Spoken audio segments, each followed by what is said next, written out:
আসসালামু আলাইকুম বন্ধুরা, আপনারা সবাই কেমন আছেন? আশা করি আল্লাহর রহমতে ভালো আছেন।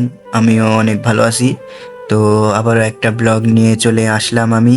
তো দেখেন আমি কত কষ্ট করে আমি পা দিয়ে টেনে টেনে আনছি থালাটা। তো আমার বাসায় ৩-৪টা বিলি রয়েছে, বিড়াল।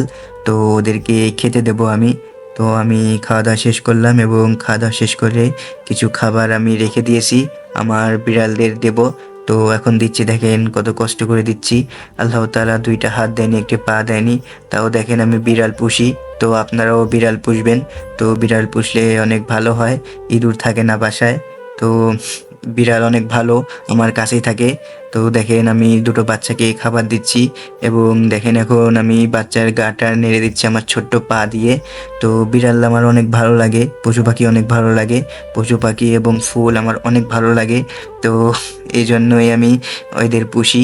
তো দেখেন আমি খাবার দিচ্ছি কত কষ্ট করে, আমার ২টা হাত নেই, ১টি পা নেই, তাও দেখেন আমি বিড়াল পুষতেছি কত কষ্ট করে। তো আপনারাও পুষবেন, ভালো লাগবে। আর একটা লাইক করবেন ভিডিওতে, কমেন্টস করবেন, শেয়ার করবেন।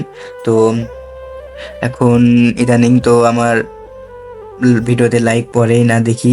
তো আমি কত কষ্ট করে ভিডিও তৈরি করি দেখেন। তো কতটা কষ্ট হয় ভিডিও তৈরি করতে, আপনাদের মনে কি একটু দয়া হয় না যে একটা লাইক দিয়ে প্রতিবন্ধী ছেলেকে? তো সবাই একটু লাইক দেবেন এবং বিড়ালের খাওয়ার ব্লগটা দেখবেন, আপনারা একটু সাপোর্ট করবেন। দেখেন আমি কত কষ্ট করে খাওয়াচ্ছি তাদের, আমার মাছের কাঁটা খাওয়াচ্ছি এবং সুন্দর করে মাখানো ভাত খাওয়াচ্ছি থালাতে এনে। তো আমি কত কষ্ট করে থালাটা পা দিয়ে টেনে আনলাম, আপনারা তো দেখলেন। তো কতটা কষ্ট হয়। তো আমি বিড়ালকে শুচ্ছি, তাও কিছু বলতেছে না, ভয় পাচ্ছে না। তো এটা আমার পোষা বিড়াল বলে আমি টাচ করতেছি, তা কিছু বলতেছে না। এইসব পোষা বিড়াল তো আমাদের বাসায় সবসময় থাকে এরা। এরা ৩ জনই, আরও একটা আছে, এটা এখনো আসে নাই, ছোট বাচ্চা। তো ৩টা বাচ্চা এবং একটি তার মা ছিল। তো আরেকটা এখনো আসে নাই, জানি না কোথায় আছে এখন। তো আসবে ইনশাল্লাহ, আমি যখন আসি তখন খেতে দেই আমি।